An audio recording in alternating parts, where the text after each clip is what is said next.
That is such a cool name for the band. What is happening, everyone? Welcome on back to the channel. Let me turn you up a little bit. Let me bring you in, bring you into the fold. I hope that you're having a wonderful day as it is time for another full album listen. I hope that you guys have enjoyed me doing these full album listens. I've been trying to do a lot more of them. We've been doing them, of course, for Long Song Saturdays and such. But yeah, I've been trying to... It's a way of me doing more recommendations kind of in one. Like when people recommend songs, I don't have to just do the song. I have to do the whole album. Anyways. It is our first time ever here on the channel listening to this band, Orchestral Manoeuvres in the Dark, which is a really cool band name. I like that a lot. We're listening to their 1981 album, Architecture and Morality. This is their third studio album. So I've heard of the band, but I have never heard anything by them. I don't know a thing about them. I believe that they are electronic based, like synth pop, maybe. Just based on some of the places and videos that the band has been recommended to me. But looking at who's recommended this album, that would be Spot Each, that would be Chris Sheldon, that would be, hold on, Jason Webb, I believe you mentioned the band as well. And then I also see I Just Need Myself, GP Reactions also, and then Kevin M, appreciate the recommendation. Aura Tuskent, I probably didn't say that right, but you recommended as well. James Atkinson, I see you as well. STE, Heather O'Hara, and then Kevin M again. So yeah, and then there's a few. Actually, there's two more. One more, SB Summit. So thank you guys for the recommendation. I could actually name everyone that was that recommended the album to me. So I'm excited to get into this. I don't know what to expect, but that is part of the fun. And by part of it, I mean like a huge percentage. So I hope that you're having a lovely day. It's Saturday at 1:17 p.m. right now. I see that my wireless signal just like cut in half, so that's not great, but I'm assuming it'll be enough power to get us through the album. So if you do enjoy what I do, just ahead of time, press the like button. It helps a great deal in recommending the video to other people who maybe have not discovered the channel at this point. And then if you want, you can also support what I do over on Patreon for as little as $2 a month. But now is not the time for that. Now is the time for some music. So let's dive in with the first track, which is the new Stone Age. Let's go. I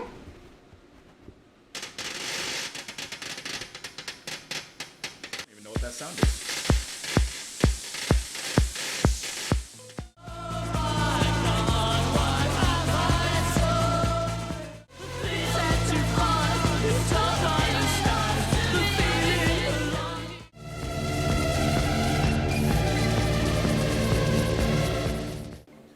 Okay, so I don't know what I was expecting in listening to the band in the first track on the album, but that definitely was not it. This was like I guess you would say synth pop, but it was like a very discordant and kind of messily put together synth pop track. And I don't mean that as a negative. I just mean that like that's the characteristics that I would attribute to this particular track. Like you had that beat that comes in, that deep thump, boom, right? But even though that establishes a rhythm, and I guess you could say a movement into the music, it's still just surrounded by these totally weird sounding like sound effects, the synths. The music itself actually sounds like it's struggling.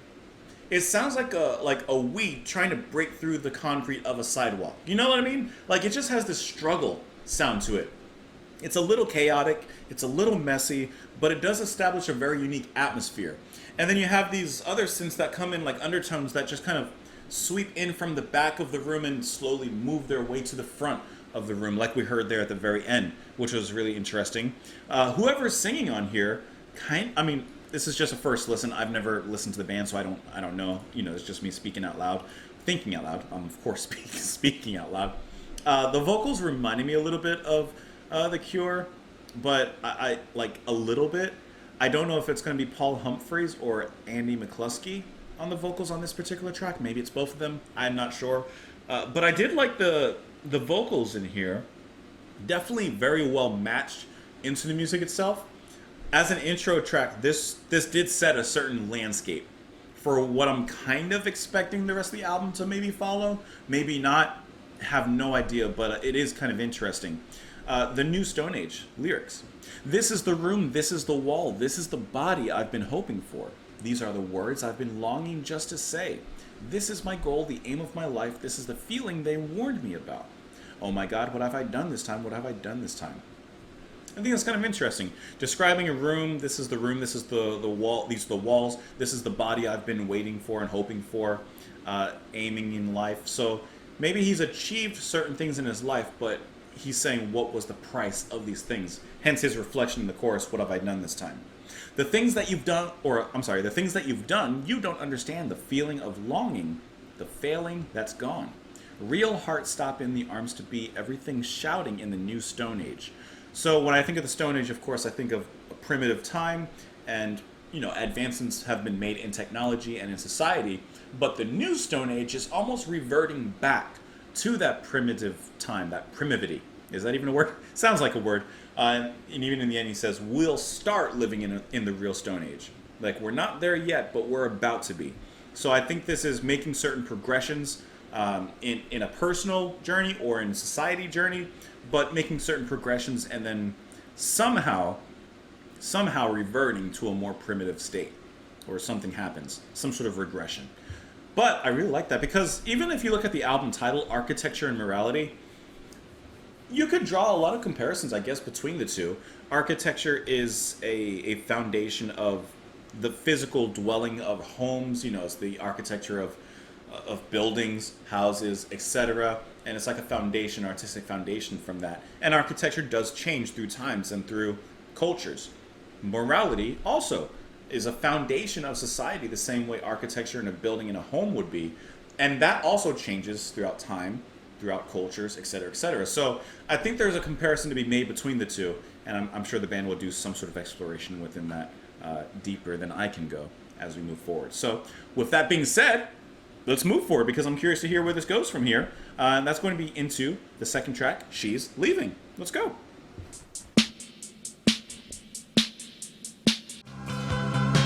This has a more straightforward sound.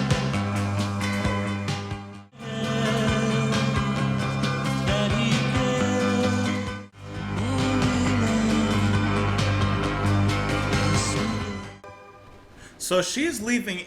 This is an interesting contrast already on the second track, because this is a much more straightforward, relaxed synth pop track we have here. The vocals sound so much more relaxed, a little bit like that forlorn, longing for love kind of feeling there. I'm assuming whoever sang in the first track whoever led the first track is not the same person who's singing here, or maybe it is. Maybe it's just the same person singing differently. I don't know. I can't tell. Looking at the personnel and who's attributed to what, but either way, I really enjoyed the singing. And what I really liked is the space that was left in that moment where he says she's leaving. She waited for so long. I like how everything just kind of drifts away, quiets down for just a moment, and then those light melodic synths come back to kind of re-spark the life into the music. And it's just a simple spark, This isn't like energetic dance music. This is just kind of thoughtful, reflective, a little bit. I almost said chamber, but no, we're not going that direction. It's not that far. But it is much more thoughtful and, like I said, introspective in its movement and in its cadence here. This is good.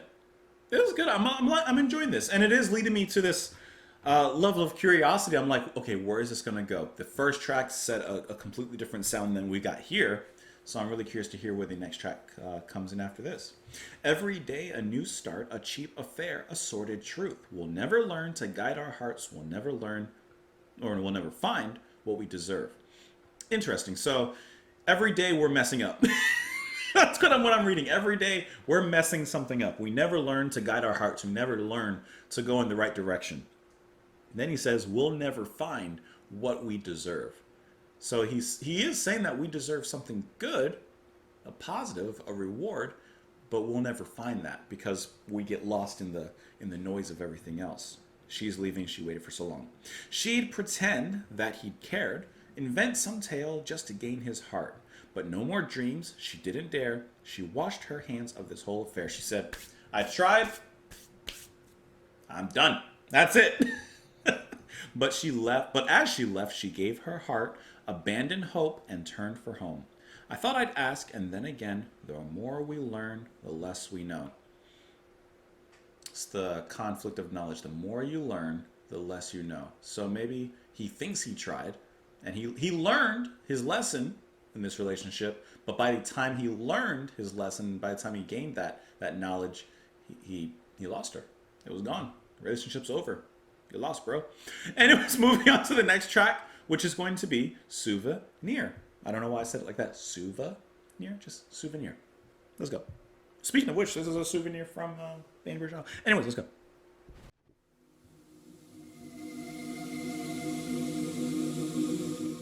I like how the drums came in along with that higher cymbal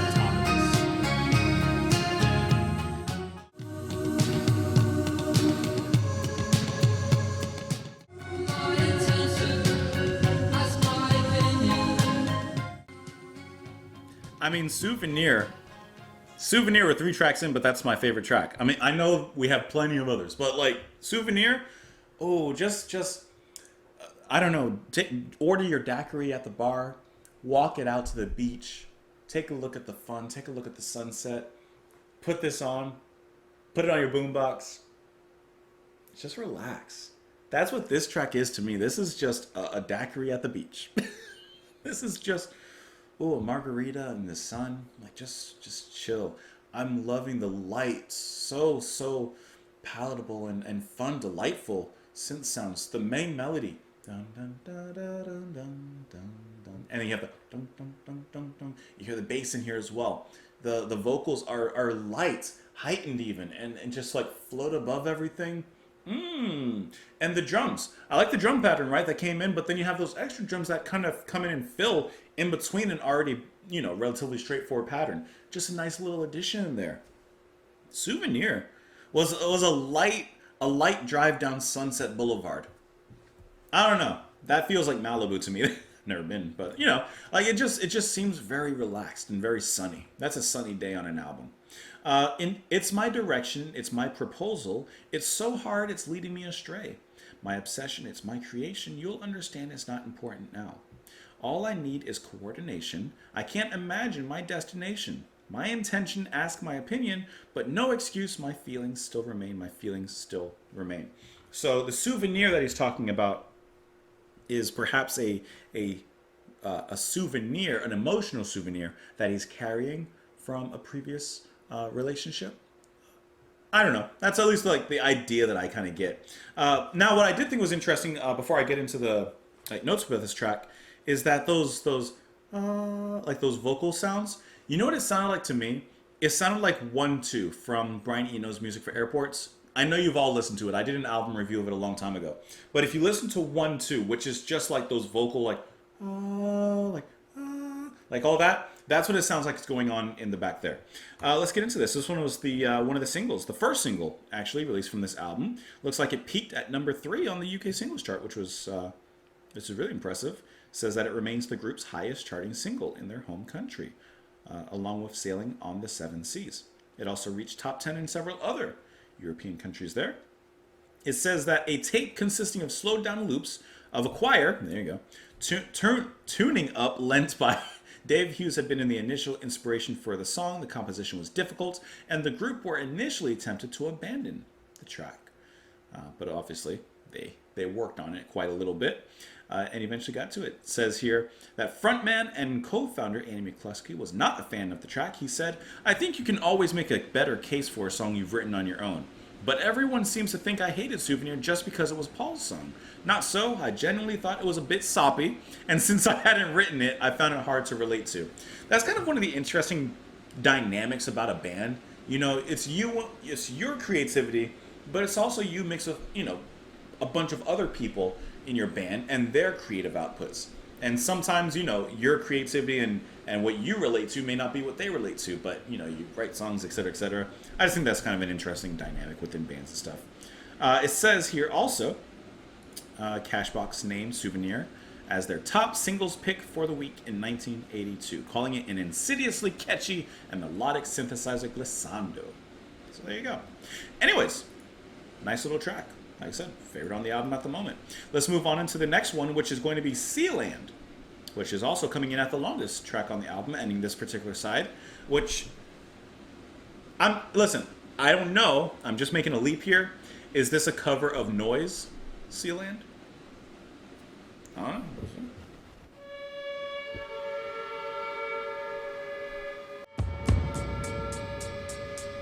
I like that strong drop on the drums.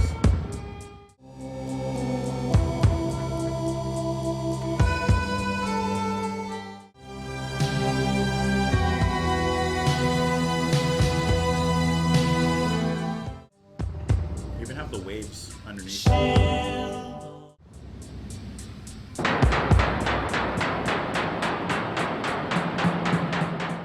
Sealand is a little bit different, isn't it? Sealand is, it starts off with this ocean of sounds. Like, it starts off with a strong drum beat, just a constant in there, and then it brings in the sound effects of the waves, so you actually can see the waves lapping the beach. Then it brings in that really nice drifting of a synth that comes in. It just kind of washes over everything like a nice tide. And it's a really nice atmosphere, and I like how the band, at first, because I was mistaken, it sounds like an instrumental interlude in the album, just kind of washing away the shores of the first side of the album before we embark on our sailing into the second side. Then the vocals come in, and I was like, oh, okay, there's actually singing in here, which is just a nice little touch in there. Not a lot. There's only 4 little verses in there, which are very short, basically one-word verses. And then the drum beat begins to change slightly, right? You hear those little intermissions of other percussive sounds, which sounds like a little staticky, and then you have just, I don't even know what it was. It either sounded like not gunshots, but just like someone slapping a sandal on wood or something. It's just like pop, pop, pop, pop, pop, pop, pop. And it completely breaks apart the atmosphere that was built up before, kind of destroys everything, and then very, very slowly the music begins to pick up its own pieces and to rebuild itself from that breakdown. And then it just kind of ends. To be 100% honest, Sealand would have been really great if it was just the first half. I did feel like it went on just a little bit too long and there was nothing really happening. I was kind of bored after a certain point. But I did enjoy the first half of it, where we do just have that nice ocean of sounds to kind of, like I said, wash away everything that we just heard and move us into the next side of the album. I thought it would have been a nice interlude if it wasn't for the second half, which I feel kind of went on a little bit too long and didn't really do anything extra. But that's just me. Sealand forgets her friends. She'll not leave them again.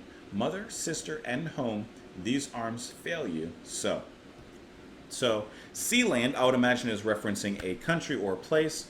Sealand forgets her friends. She'll not leave them again.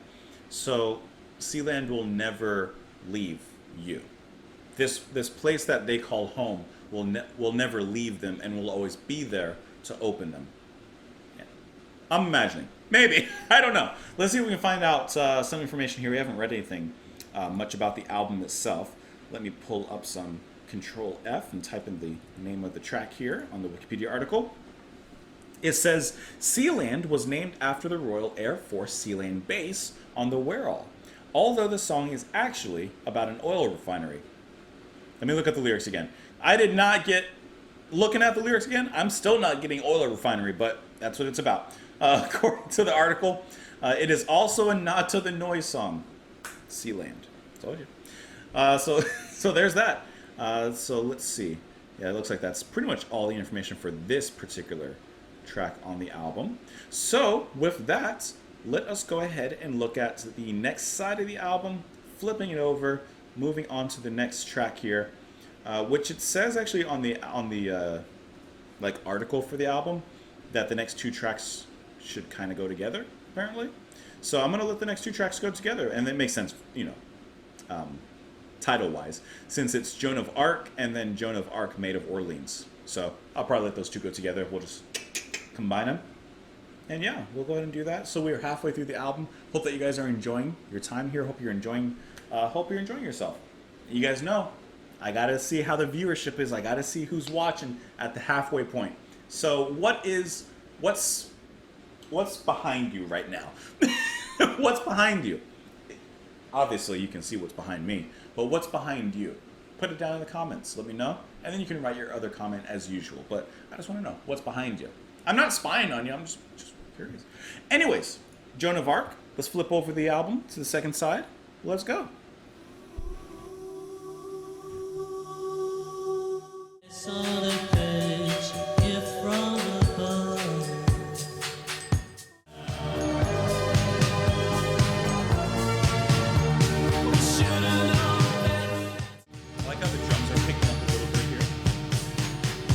Like marching drum space, like it's kind of morphed into marching.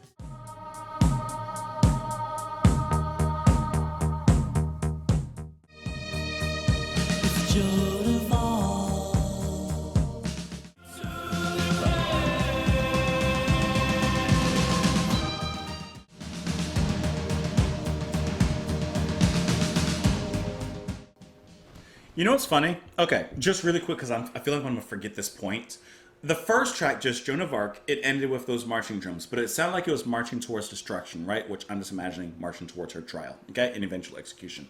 However, in the second track, in Maid of Orleans, you get that same marching, but it sounds like it's marching triumphantly. Like, yes, even though she's gone, her, I guess you could say, like, her inspiration, her dreams, etc., live on, right? I just thought that was a really cool contrast that I'm sure was very purposeful in the way that both tracks ended, marching towards different places, different destinations, different hopes, different futures, you could say. Whereas the first sounded like marching to war, or like I said, towards the pyre, and then the latter marching towards victory and something new. I just thought that was really cool. Great two tracks that do definitely go together, obviously in title, but musically as well. I like how the tone of the first track was so light, kind of delightful, jolly, happy. There is a certain sense of innocence in there, and just how light everything plays, singing and everything. And then when we move into the next track, into Maid of Orleans, it starts off a little more fiery, right? It starts off a little bit more dissonant, and then slowly it moves off from that into something with a little bit of hardness, a little bit of edge, and with a little bit of like strength. That's a great word. It comes off with something of strength and resilience. And so through the fire, through the pain, we get strength and power, and like I said, hope for a future, marching towards that future. I think that the tone of the tracks really do a great job of capturing actually Joan of Arc, and how perfect that I'm listening to this now, because maybe I guess now maybe about like 3 weeks ago or so, you know how you get like stuck in like Wikipedia like holes and YouTube holes and stuff like that? I don't know how, but I was reading about Joan of Arc, and I was reading about her trial specifically. I was reading about every day, what they would accuse her of and what she would respond and everything like that. And if you ever have time, go through and read the trial. Read the trial and what like she was being accused of, what they would say to her day after day. Her responses. Listen, Joan, she knew what she was saying because she always said the right thing to them. I mean, eventually they tried, they just said whatever. But like she always gave them the perfect response that they couldn't really like use against her. Like, like she was awesome in what she was saying. I can't remember what one of the questions was, but it was, like I said, I'm going to misquote this, so go read it yourself. But it was something like one of the judges or whoever, they said like, are you, what did they say? Are you chosen by God or something like that? And obviously, if she answered yes, it would be like blasphemy. If she answered no, well, then there's no one backing you. And she just came up with like the coolest answer. She said something like, "If I'm not, I hope to be, and if I am, I'm blessed." She just cut the question down. She roundabout. She didn't even answer. She just went in a roundabout way. Anyways, let me talk about the lyrics or something, because it was just really cool to read through the trial and read that. Anyways, Joan of Arc. Little Catholic girl is falling in love, a face on a page, gift from above. She should have known better than to give her heart. She should have known better than to ever part without me. So you could view this in two ways. Of course, the literal historical figure of Joan of Arc, and perhaps someone reading about the history of her and just looking back at it and saying like, man, I wish I was there to support her. Or you could also read it in, of course, a relationship point of view. I gave her everything that I ever owned. I think she understood, but she never spoke. She should have not tried to be that way. She shouldn't have to go there ever again without me. Listen to us good, listen well, listen to the song, everything we tell. We should have known better than to give her away. We should have known better to this day. Like we should have known better than to have given her up, to have lost her, etc., etc. Now she's on her way to another land. Was never understood why she gave her hand. She shouldn't ought to promise, because it's just pretend. I know she doesn't mean it, and she'll leave again. So without me, and I'm assuming that leave again is the execution. Because yeah, she was taken prisoner, so she left, but then she's going to leave again. Leave again. But like I said, you could also just relate that simply to a relationship and the missed opportunities, the things you should have done.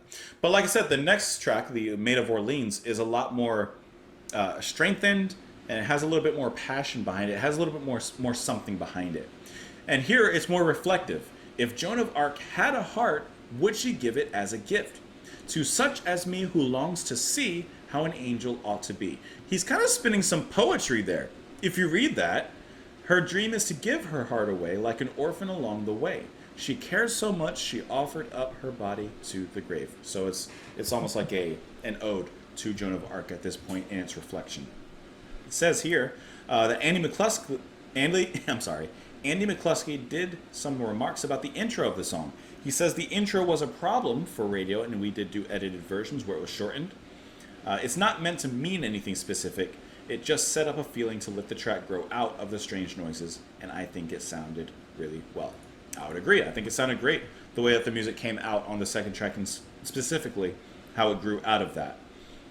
It says that it was the last single released on the Din Disc label. Okay, there you go. Yeah, everybody seems to like it, as it was very well received. Also named 18th in the top 100 singles of the 80s. Awesome.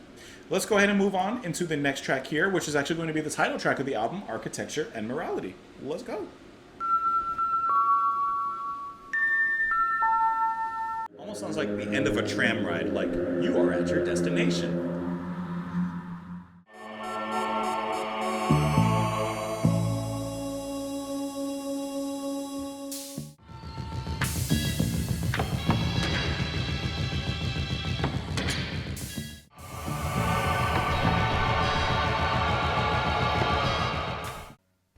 The title track was kind of interesting in this sense. It's a really cool soundscape for me, anytime I hear instrumental music like this, like I can't help but come up with certain imagery, and the title track did an easy job for me on that end, because it just sounded like I went in an elevator in some, I don't know, headquarters for some place, some corporation, went in the elevator. It was nice and sparkly and pristine on the first floor that I was on. And then I got in the elevator, you hear those ding, ding, ding, ding. It sounds to me like getting on a tram and like, you have arrived at your destination, right? And then you go down though. Why didn't it go up? Nope, it went down. And as it traveled down, the doors opened and we get into the underbelly of the corporation. We're getting into a robotic sweatshop. Now, I don't know why, that's just the imagery I got. You got the factory. It was like an assembly line. I don't know why, but there's robots working and they're all just like working their bolts off. They're just dying down there. All the different machine-like sounds that are going on. And then you have the curious sprinkles of mellotron that come in as well. Like those vocal samples in there, which just adds this seediness to it, because it should give you a feeling of like, ooh, melody, like to grab onto, but it just adds a little bit of like a menace and an ominous tone to the music at that point, especially with all the other sounds going on, and the way the drums are playing in here, the thump of the bass, boom, boom, boom. Like, it's just really cool. Like, I think that's a really cool atmosphere. Let me pull it back really quick here. Like, I guess I shouldn't say drums, but those like percussive sounds, I should say. It's just really interesting the way that all like plays into this unique soundscape. And I will say that I think that this actually perfectly captures the album title and the song title of Architecture and Morality. Obviously, this one's instrumental, but I do have a little bit of a fact here. It says, McCluskey felt that the title Architecture and Morality represented the interplay between the human and mechanical aspects of OMD, he says. We had the architecture, which was the technology, the drum machines, the rigid playing, the attempt to break out of the box by playing specifically crafted sounds, and the morality, the organic, the human, the emotional touch, which we brought naturally. So, of course, this mix of man and machine. And speaking of man-machine, I will say that this track sounded like Kraftwerk in some ways to me as well. Let's move ourselves into the next track here on the album, which is going to be Georgia. Just straight Georgia, going straight up there. Let's go.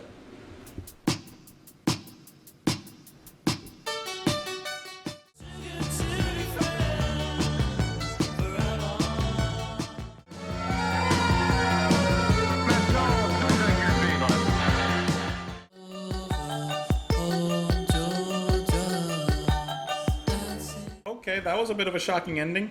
I was trying to hear what all the samples were saying and what was going on in them. At one point it sounded like a march or an anthem. Then of course we have some talking going on, but I couldn't understand a thing that was going on in the samples.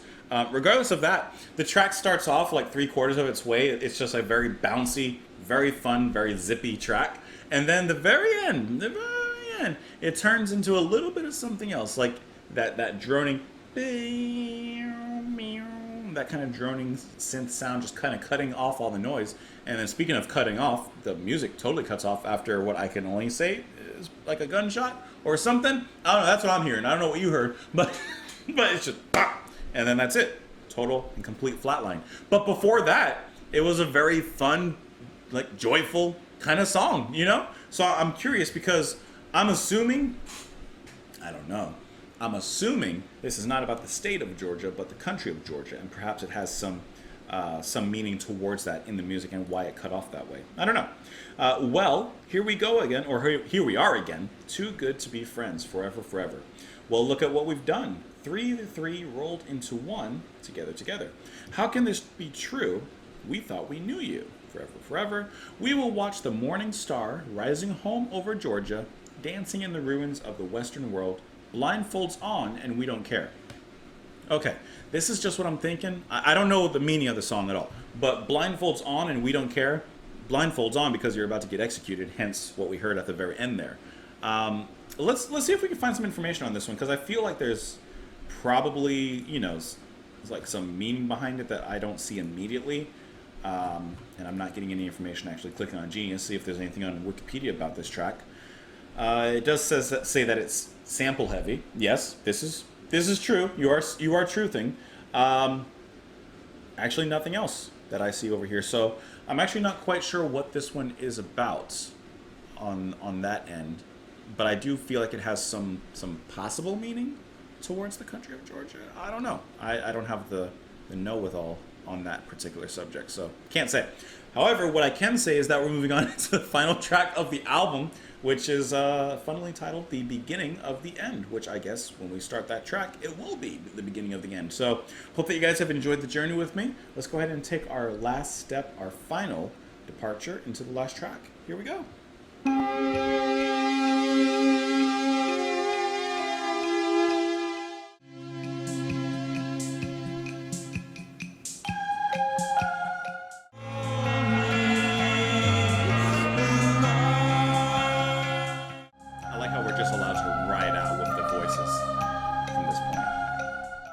Yeah, that once again you have an album that has a perfect concluding track. Like whether you like the track or not, it does really nicely bookend the album. I mean, we started off the album with like all this dissonance and to me strange sounds and abstract soundscapes, and then here on the last track, just filled with this beautiful cloudy melody. I love the way that once again those choral sounds are used in here, especially here in Solitary at the end. And I like how we're allowed to ride out with that. Then you have at least like some xylophone in there that just kind of twinkles about. And then the singing is very, I would say, mournfully reflective, as if looking back on a place that you want to return someday, but for now you have to depart from it. And I feel like as a concluding track, that emotion is carried very well in the singing. The guitar, I like the addition in there. Like this actually, I'm easily going to say that this is my second favorite track on the album. Well, actually, third favorite, because Joan of Arc, Maid of Orleans is my second favorite. Souvenir being my favorite. Let's get into these lyrics here. This is where we start. This now takes our hearts away. Thus we reach the end and the beginning and the end. You see, I could not try, and here are you and I, parting due to me only and now. Wow, I pretty much said that when I was describing the song. I pretty much said that. The parting, the wishing that we could be together, and yet for this moment, for now, we have to be apart. And like I said, I think the track did a great job of capturing that feeling. Once again, that longing, that forlorn romance and wanting to be with this person, but for the moment, you just can't. So this was a fun album to listen to. Like I said, my favorite is easily Souvenir, and then I would probably give the Joan of Arc, Maid of Orleans, and then with this final track here with the beginning at the end. So thank you guys so much for the recommendation. Hope that you enjoyed listening to the album alongside with me. As always, if you did, leave a comment. Press the like button if you haven't already. What else? Follow me on Twitter if you want. You can do that. I post occasionally. You can also support the channel as little as $2 a month over on Patreon. Helps me out a great deal in what I do, but you don't have to. I enjoy that you're just here, chilling with me. So come on back tomorrow. Who knows what we're doing, but we're doing something. And I hope that you enjoy the rest of your day, rest of your evening, your morning, wherever it may be, wherever you may go. Have a great one, guys, and I will talk to you all later. Bye.